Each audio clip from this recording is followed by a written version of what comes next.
So today we're going to be creating a fantasy landscape based off 4 images. We have the mountain view or mountain valley image on the screen. We'll be using a picture of a starry sky, a picture of Earth,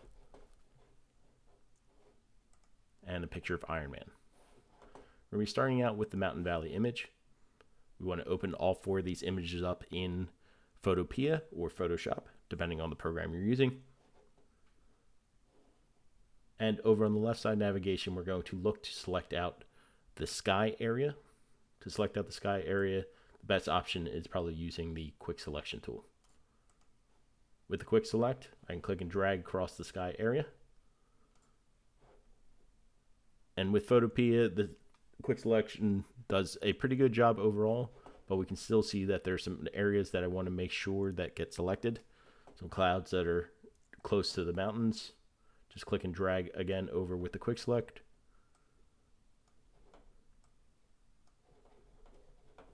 Top right corner as well. If it accidentally selects too much, gets into the mountains itself, I can hold down Option on a Mac, or I can hold down Alt on a PC to deselect out areas that I do not want. Once I have the sky selected out, what I'm going to look to do is hit Command C, which is copy on a Mac, or Control C on a PC. Before we make a paste copy of this sky that we selected out, I'm going to actually hit delete or backspace to cut out the sky. And then I can hit Control V to paste in the sky. And we'll notice over on the right side layers panel that we now have the sky as a separate layer. And then we have the transparency on the background layer. So I'm going to relabel layer 1 sky. Now that we have that sky selected out, what we're going to look to do is place in the picture of the starry sky. So I'm going to go over to the starry sky image. With the move tool, I can look to click and drag the image of the starry sky up to the mountain valley image. We see that it fits pretty well overall, the top of the mountain view. But I'm going to slide this background image, which I could rename starry. I'm going to slide that underneath of the sky layer and the background layer. So the starry sky is not visible at the currently, but what I'm going to look to do is create a transparency over the sky layer to reveal the starry sky. To do this, we're going to select out the sky layer over on the layers panel, and then we're going to add in a raster mask if it's in Photopea, or a layer mask if it's in Illustrator or in Photoshop. So when I click on the rectangular icon with the black circle at the bottom of the layers panel, we'll see a white square appear right next to the sky layer itself. Once we have that raster mask, I'm going to go over to the left side navigation and click on the gradient tool. With the gradient tool, we want to double check to make sure that we have black and white as the foreground and background colors. The default settings is having usually white on the top, black on the bottom. If you are seeing black on the top, white on the bottom, that's okay. Or you can hit the little double arrow icon down the bottom left side where we have swap colors. So it switches the colors over to the top and bottom. Or for myself, I want to make sure that we have white on the top, black on the bottom. So now that I have this, what we're going to look to do is create a blend of the daytime sky that we currently see to reveal the starry sky over to the right side of this image. So with this gradient tool selected over on the left side navigation, I'm going to click and drag from the left or from the right side of the image over to the left. And we see that we get the starry sky on the left side, and then the more daytime sky over on the right. I actually don't like that view. I want to see the daytime sky on the left side, just because we see the color of the mountains looking blue over on the left side. So I'm going to then just test out again with the gradient tool, click and drag from the left side over to the right side. Now we see a better transition of day to night, creating the illusion that that sky transfers from day to night very quickly. Now that we have that blend between the two skies, we're going to look to add in the picture of Earth. With the picture of Earth, we can go over to left side navigation, and I'm going to go over to the magic wand tool, fourth tool, left side navigation. If you click and hold on object select or quick selection, we can go to the magic wand. And with the magic wand, I'm going to click on the white area selected around the outside of the image. And this should do a very good job of recognizing the outer edge of the planet. But I want to switch the selection so we have the planet actually selected, not the white area. So I'm going to go up to select at the top navigation, inverse. Now that I have the planet selected, I can hit Command C on a Mac or Control C on a PC, making a copy, and then I can paste it into this landscape that we're currently creating. You can see that is quite large at the time. Creatively, I can decide how big I want this planet to be. For this, I want it to be a lot smaller overall. But we also want to make sure that it is on its own separate layer. So if it's not appearing on its own separate layer, you can create a new layer and then hit Control V or Command V to paste in the image of the Earth. Then I want to scale this image down so it fits better to the overall image. I'm going to go to Edit at the top navigation, down to Transform and Scale. I can see the bounding box. It is quite large, so if you are not seeing the edge of the bounding box, zoom out so you can scale it down. I want to make sure if I'm in Photopea to hold down Shift to maintain proportions. And I creatively can decide how big I want the planet to look. For myself, I want to create a large enough area that it stands out, but small enough that we can still see that it is a planet in our background.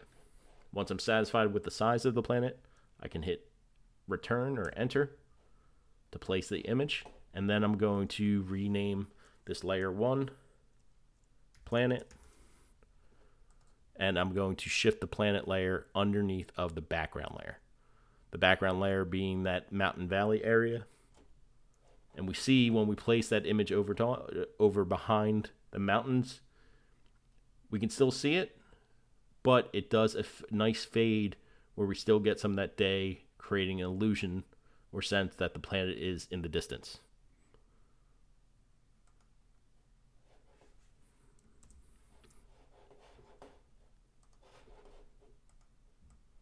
If I want to move it around, I can click and drag it to a different location. I can modify the scale again, edit, transform, scale, reduce it down again, holding shift. You see if I drag it over to the left side, it's still behind the actual sky image that we started out with.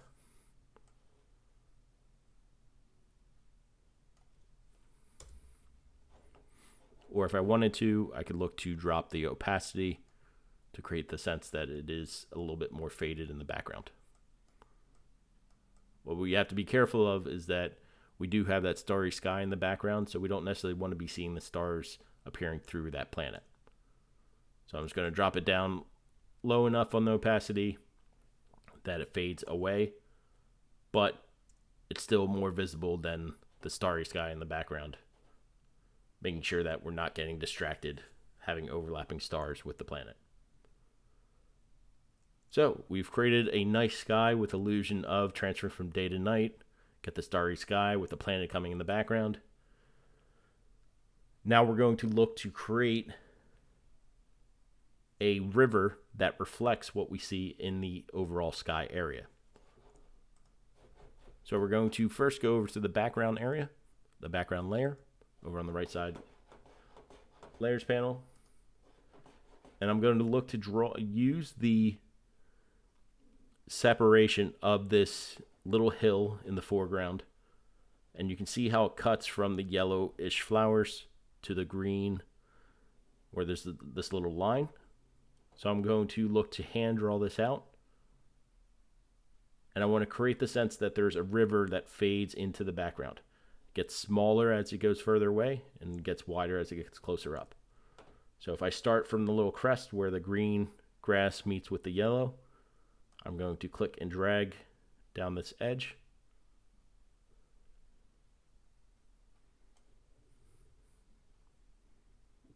I go around the outside of the actual image. And for myself, I'm going to look to cut this in. And again, we want to make it as if it's appearing to fade into the distance.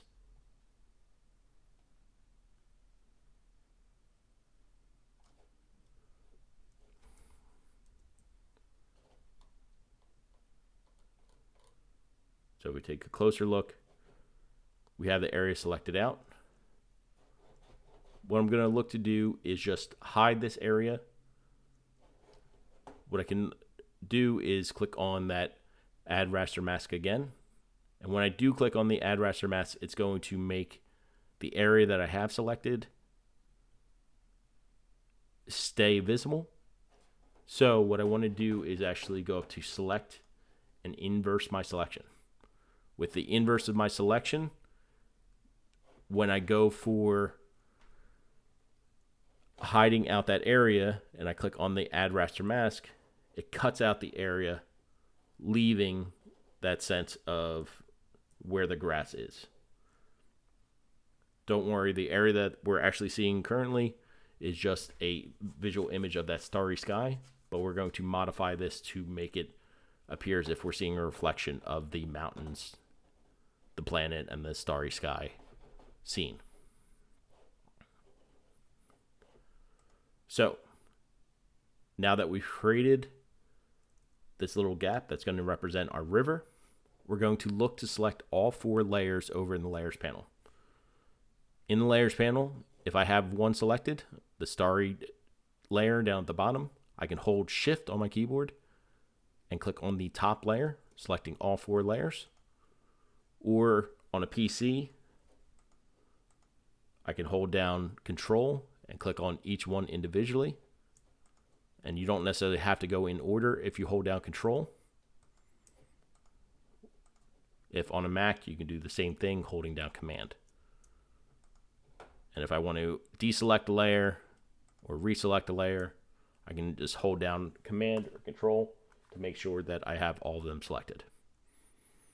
So now that we have all 4 layers selected, what we're going to look to do is duplicate these layers. If I want to simply duplicate the 4 layers, I can right-click on the open area and hit Duplicate Layer. What that will do is duplicate all 4 of them. And we see them highlighted with that black area.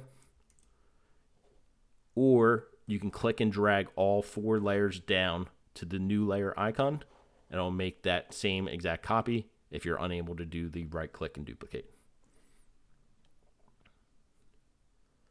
But now that we've created this duplicate, we're going to look to merge these 4 layers together. So if I right-click on the highlighted black area, I can go down to Merge Layers at the bottom. So again, make sure all 4 layers are selected of the copies. And we see it renamed itself Sky Copy. If I want to rename this, I can say Mirror Image. With this mirror image, what I'm going to look to do is move this below the background layer.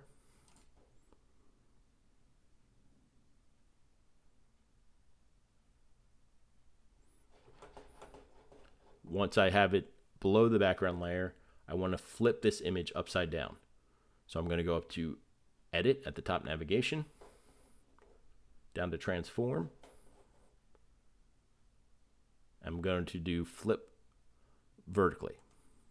With flip vertically, you'll see that I've now created a mirror image that my starry sky is appearing towards the bottom and the valley is appearing towards the top. We'll talk about how to get rid of the valley area down at the bottom, but I'm going to look to just drop this down so I can see some of the mountains, some of the planet appearing into the background in the water reflection. If I want to slide down further and get some more of the green grass, where I can look to distort the image, making this image smaller overall. You as a designer have to figure out what's going to look best aesthetically.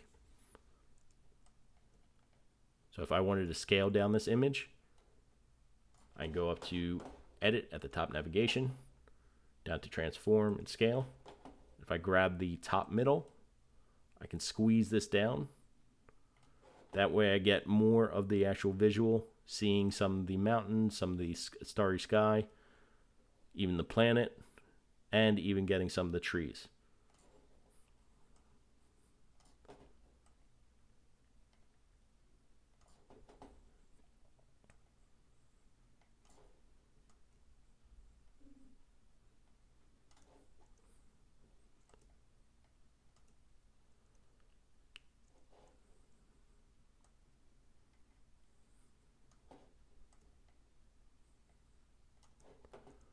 So once I'm satisfied with that placement, I can hit return or enter. And it is a little bit more difficult now to see where the actual water ends, but we're going to look to create a little bit of a darkness over top of this area.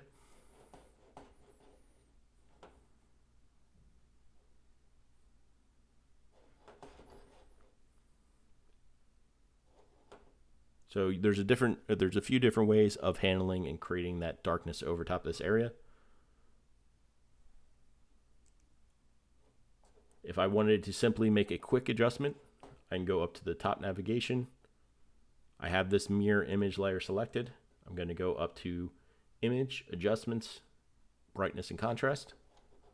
With the brightness, if I reduce this down, we see as I drop down the brightness, we get that darker variation within the water area. I can bring it down further to create more of the illusion, seeing just some of the mountains, some of the edge. But again, you have to make the decision as a designer what's going to look best aesthetically. So I'm going to leave this about negative 100. If I want to type in the exact numbers, I can do that. Click OK. And I'm still going to add in a couple effects around the ridge itself. I want to go back to my background layer. And I want to make sure that I have the image selected, not the raster mask. On the actual image itself, I'm going to go over to left side navigation. And over on the left side navigation, I'm going to go to my burn tool. The burn tool will help create darkened areas. What I want to make sure though is that because I have this green, or because I have this brighter green color, I may have to figure out what looks best in burning the edge of this land, maybe between the highlights or the midtones. So if I click on the highlights just to test it out, I'm going to change my hardness down to 0, so it's a little bit softer on the burn. I can always adjust the size of the brush if it's too small and go a little bit larger. But with the burn tool, what I'm going to look to do is burn in the edges of the land. If it's too strong, coming off too powerful over top, I can do Control Z to undo, or Command Z on a Mac. Maybe I want to get a smaller brush. I can use left bracket to make it smaller brush, or right bracket to make it larger.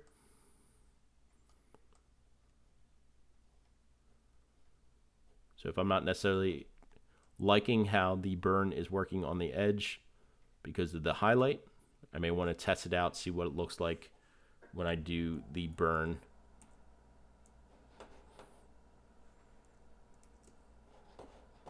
with the midtones.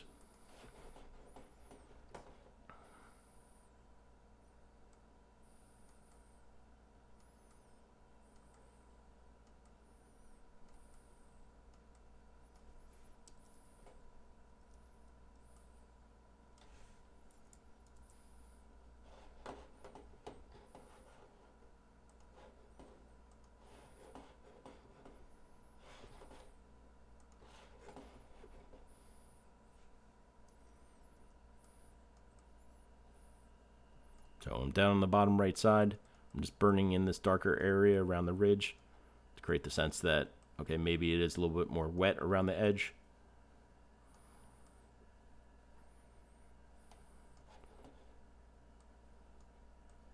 If you're not liking how that's burning in, you can, again, try those highlights. See if those work better for you.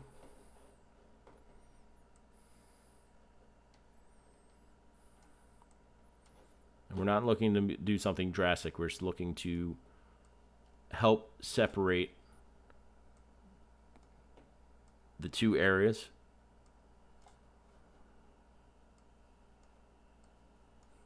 From the land to the water.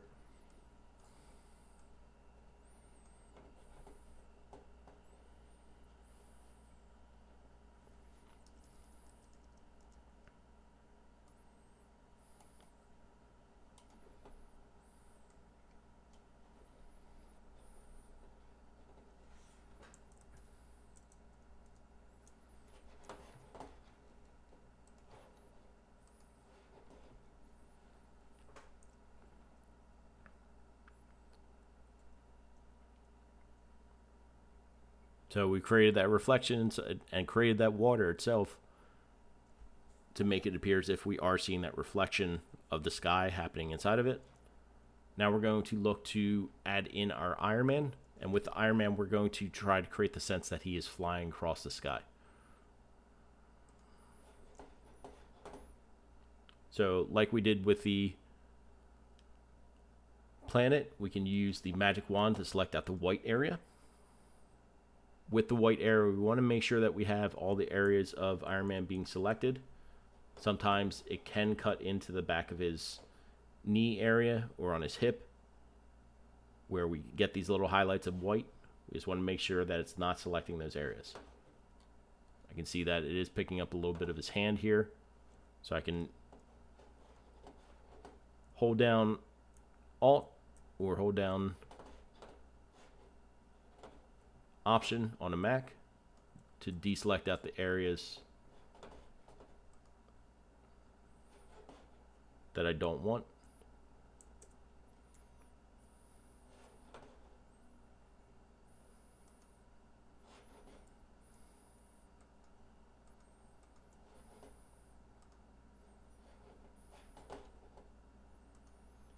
Or what I can use is the lasso tool.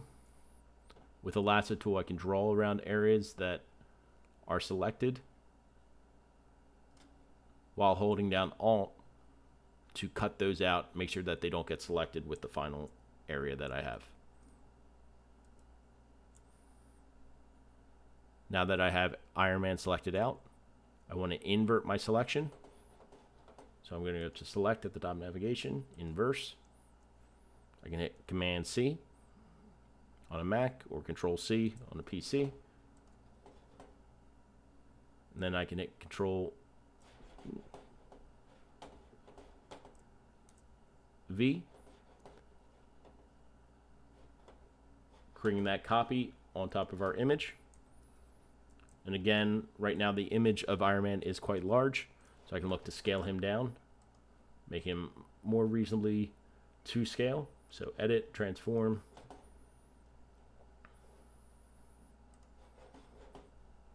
and Scale. I'm going to hold down Shift to make him smaller. You can see that he's cutting into the sky area right now. Once I place him I can look to move his layer above the sky layer.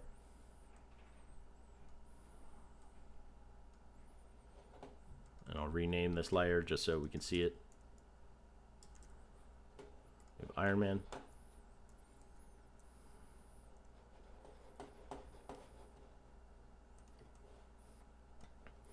So with our Iron Man image, I'm actually going to duplicate the Iron Man layer.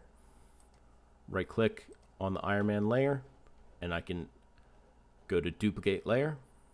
Or again, if you can't right click, then I can click and drag him down to the bottom of the layers panel, drag him onto the little post-it icon or the new layer icon to create a copy. With his Iron Man copy, I can rename this blur, Iron Man Blur.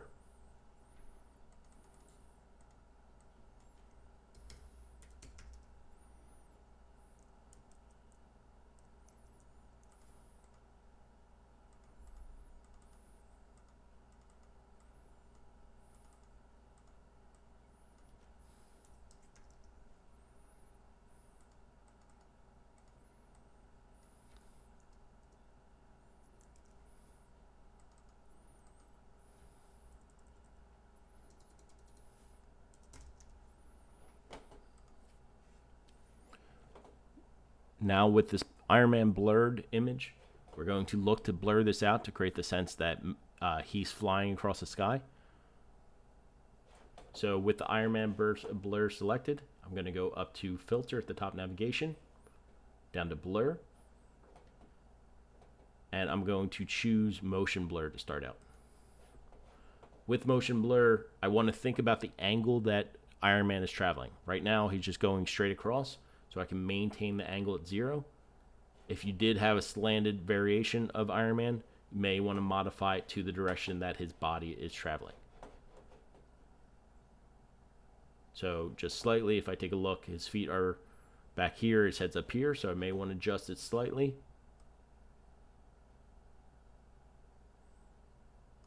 So I'm just putting it at 4 degrees, but I'm going to start to pull up the distance. As I pull up the distance, you're going to see more and more blur happening on top of the picture of Iron Man.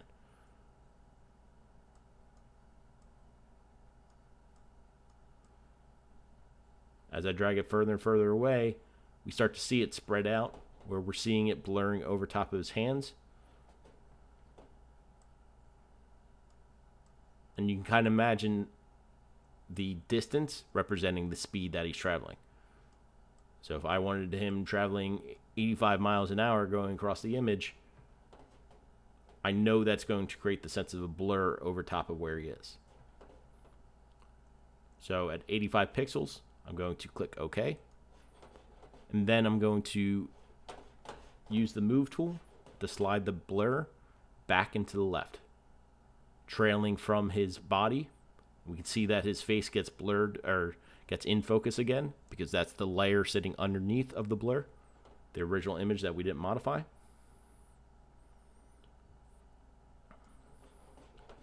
And then I'm going to move the Iron Man blur underneath of the Iron Man layer. And we see that we just created the illusion that he is flying across the sky. Make sure to save every 5 minutes because we're working with larger files. It does have the ability to crash on you unexpectedly. So I can go File, Save as PSD, just to make sure that it's saved correctly.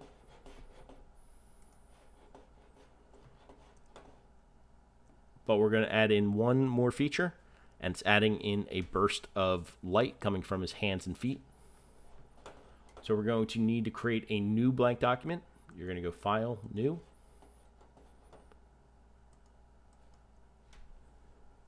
And we call this Light Effects.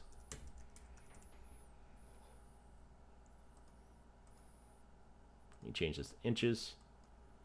We don't need it to go that large. I'm bring this down to 10 inches. We'll go 10 by 10. And I'll change my DPI to 150. For the background, it's probably easiest if we switch our background color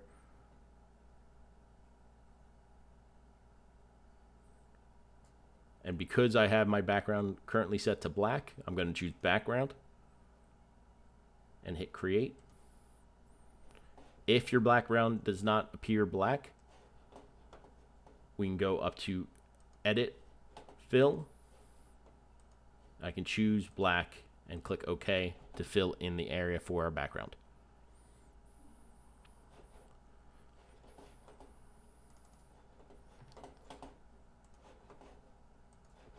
But what we're going to look to do is create a little burst of light, a lighting effect that's going to make this stand out, to make it look like Iron Man's feet and hands are creating a burst of light, just like it does in the movie. So I'm going to add a new layer first. We don't want to draw on the background layer. And then I'm going to go over to the polygon and lasso tool. The polygon and lasso tool will be the best tool for being able to draw this effect out. I can click point by point to help draw it out. We're going to try to kind of make a comet type light source coming across the screen. So I'm going to click a point. I'm going to add little flares of light or sparks coming from the area. It will be sitting behind the hand, so the front of it doesn't necessarily matter, but I'm going to create that sense that the flares are shooting backwards and then coming off to close up behind Iron Man's hands and feet. So once I have it drawn out, I'm going to look to fill this in with white.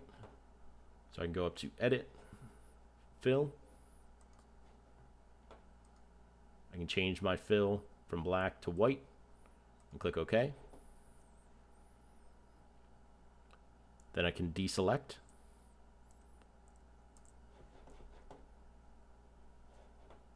I can always adjust the rotation or change the direction of it.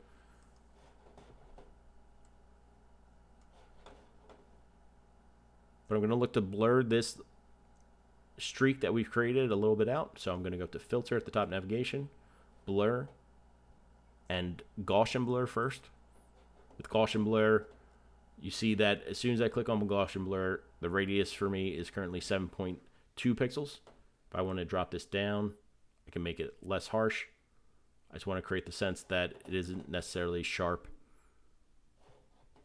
but kind of blending in with the background. So I can click OK. I'm doing mine at 4.8. You can choose your own. But then we're going to look to add a light flare on this image. So I'm going to go down to the layer style, down the bottom of the layers panel. It's the EFF icon in Photopea. And I'm going to look to add in an outer glow. With outer glow, if I think of Iron Man from the movie, he had more of a bluish glow. Right now in this default setting, this is a light yellow color, but I'm going to change this over to a lighter blue. Once I'm satisfied with the color I selected out, I can adjust on this hue bar and then choose in the actual color picker. I can click OK. Then I can look to modify the glow. If I modify the spread, you see that it gets a little bit stronger. I don't like how sharp it is. So I'm going to look to push up the size. That gives me more of a blurred image.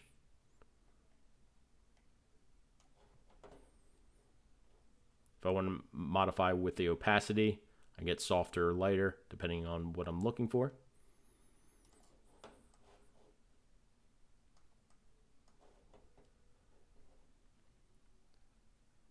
Once I have relatively the settings that I want, I can click OK. Then I'm going to look to bring this image over to our Mountain Valley wallpaper. I can click and drag it over to the picture. If it doesn't necessarily transfer, I can click on the rectangular select tool. I can select around the area that I have. Hit Control C or Command C on a Mac. And then go over to my image, hit Control V to paste in the actual flare that we created. We see that the transfer of the blue tone did not necessarily work on this image. So I can look to add in the effects again. Effects, outer glow. Does have the blue now as the default color. Still maintains all the same effects that we currently had. So I click OK. I'm going to look to stick this back towards the back of his hand, but we need to scale this down. So I can go up to Edit at the top navigation, down to Transform and Scale. I'm going to make this a little bit shorter. I think it was a little bit too strong before. Free Transform will allow me to rotate and scale at the same time. I just have to move my cursor out to adjust the placement.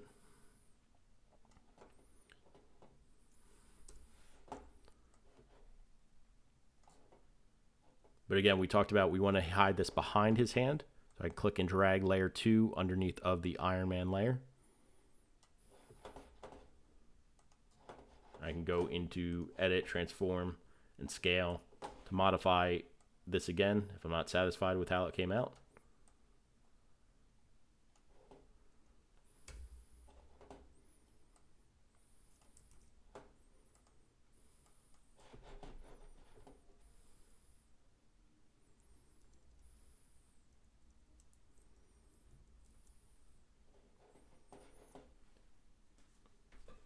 If I don't necessarily like how this effect looks, I can again look to redraw it. Maybe I want to do a shorter streak or create more of a flare look.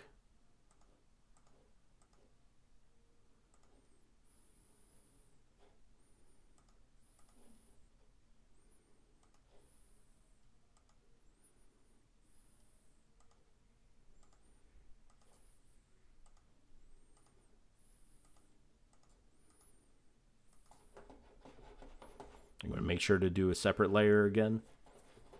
And go up to Edit, Fill. Click OK. Then I have that white. I can deselect, which is Control D or Command D. Then again, I'm going to look to blur this out.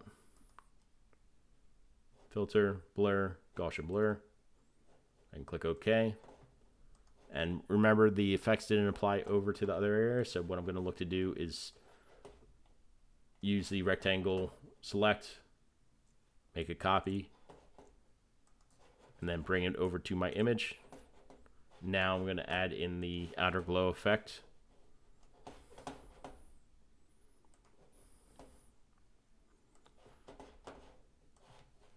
See that it still maintains the overall look.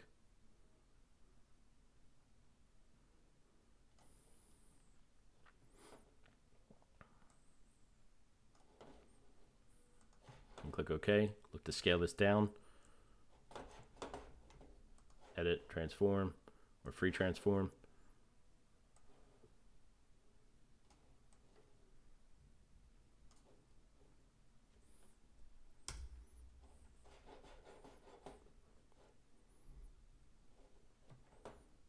I'm going to duplicate out this layer just for myself. I want to create the sense that it's coming from 2 different feet.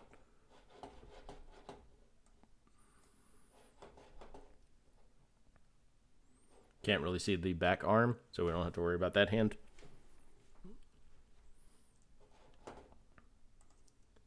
And if you feel like it needs a little bit more motion on the actual bursts of light, I can choose at the area, go up to Filter, Blur, Motion Blur. You'll see as I drag up the distance, it creates a little bit more streakiness.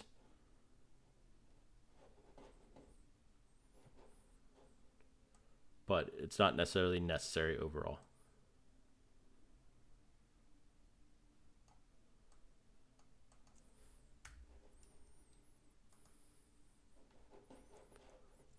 So if I zoom out, I now have more of a fantasy landscape. If you wanted to get into modifying this a little bit more, creating more of an alien-like type of landscape, I can look to modify out my background color. So I have the background layer selected. I can go up to Image at the top navigation, Adjustments, Hue and Saturation. If I adjust my hue, I can change the land color into more of an alien-like type of place where we get more of brown mountains, purple landscape. You can test out different colors to see how it looks for you. Just helps create something a little bit different, a little bit more unique.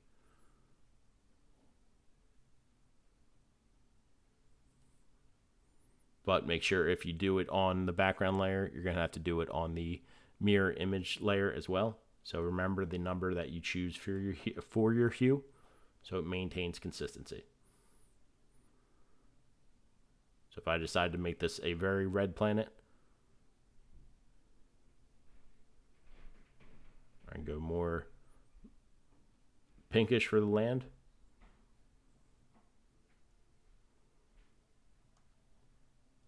Whatever you decide, I know this is negative 148. I can click OK. I'm going to choose the mirror image and repeat that same look, adjustments, or image adjustments, hue and saturation, negative 148 as well. And we get more consistency down towards the bottom.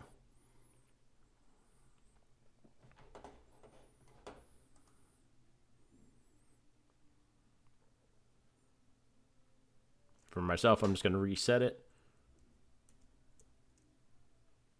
And I'm going to look to save this as a PSD file. File, save as PSD. And then I'm going to go File, Export as, and you can choose PNG or JPEG. It's up to you. But we're going to look to upload the fantasy landscape for submission.